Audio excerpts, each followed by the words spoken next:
याचा विचार करता तुम्हाला हा निर्णय घेणे योग्य असेल असं वाटतं का? कसं आहे, माझं काय म्हणणं आहे, निर्णय हा सामान्य माणसासाठी दिलासा देणारा असला पाहिजे.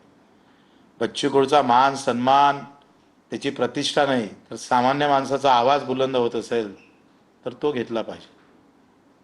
हिंदी में जानना चाहेंगे, आप एक पार्टी है दिव्यांग लोगों के लिए बड़े पैमाने पर महाराष्ट्र में काम करती है, चर्चा ऐसी है कि आपका प्रहार पक्ष शिवसेना के साथ जुड़े और आप एमएलसी बने।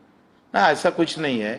देखो, हम किसान के लिए भी काम करते हैं, मजदूर के लिए भी काम करते हैं, दिव्यांग भाई के तो वो तो हमारी आत्मा है भाई, हमारे लिए भगवान के समान है दिव्यांग भाई। और मैं तो बहुत नसीबान हूँ कि इन लोगों के, ऐसे लोगों के लिए मैं काम कर सकता हूँ। मैं बहुत नसीबान नसीबान समझता हूँ। जो भी होगा वो इन लोगों के लिए भी होगा, इनके लिए होगा। बच्चू कडू खुद के लिए कुछ नहीं करने वाला है। अभी तक स्पष्ट नहीं है जाने वाले, स्पष्ट करेंगे भी नहीं ना, फिर सब अभी बताएंगे तो फिर राजनेता बोलेंगे क्या लोग मुझे? आप बोलो, राजनेता जैसा रहना पड़ा, मैं अभी रहता नहीं था, अब लोग बोलते राजनीति जैसा रहते जाओ। बिल्कुल, अब तुम्ही पेढे घेऊन ये जा.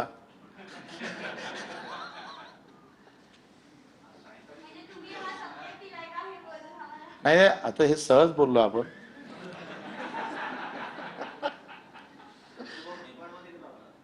नेपाळमध्ये मी किमान 5,500 मीटर चढून आलेलो आहे. -15 उष्णता मान होत आहे आणि खूप माझ्या आयुष्यासाठी सगळ्यात मोठा कठीण ट्रॅक होता. एव्हरेस्ट बेस पर्यंत गेलो. त्यानं तिथला जो संयमपणा आहे ना, तो खूप शिकलो मी. संयमानं चालत, तिथं श्वास, ऑक्सिजन कमी असतं, थंडी भरपूर असतं, हाईटनं चढावं लागतं. तर असं तुम्हाला मी चालून दाखवलं, तुम्ही हसाल. म्हणजे एक पाऊल टाकताना दुसरं पाऊल मोजून टाका लागायचं, नाही तर श्वास भरून यायचं. त्यानं संयम फार महत्त्वाचा. आणि मी आयुष्यात संयम फार ठेवला नाही.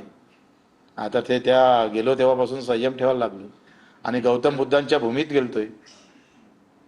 हो, म्हणजे तुम्ही येत्या काळामध्ये संयमशीर बच्चू कडू पाहायला मिळणार, कारण तुमचा 12 तुम्ही अधिकारी पण बघत नाही, समोरचा तो पण बघत नाही. नाही, संयम शिकला नेपाळमध्ये जाऊन.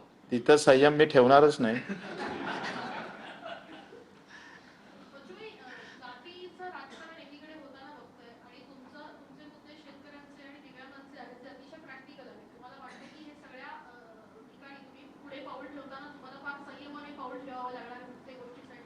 कसं आहे, माझ्या निर्णयामुळे शेतकऱ्याच्या आंदोलनाचं खच्चीकरण नाही झालं पाहिजे.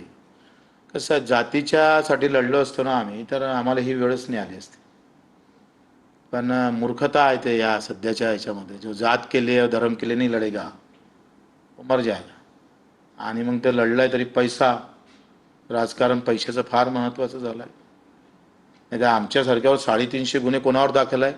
कोणत्या पक्षप्रमुखावर आहे सांगा बरं, सामान्य माणसासाठी एक सांगा. 150 वेळा रक्तदान करणारा एक तुम्ही पक्षप्रमुख दाखवा, कोणावर आहे?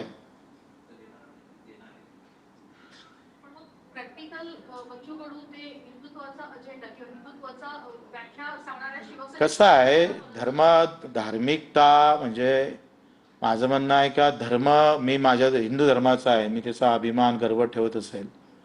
आणि मनात जर कपट भावना एखाद्या दुसऱ्या धर्मासाठी ठेवत असेल तर त्याला हिंदुत्व म्हणतच नाही, लक्षात घ्या. आणि ते मतासाठी मग तुम्ही रस्त्यावर लढ्या लढत असेल तर ते आम्ही थोडं सहन करतोय.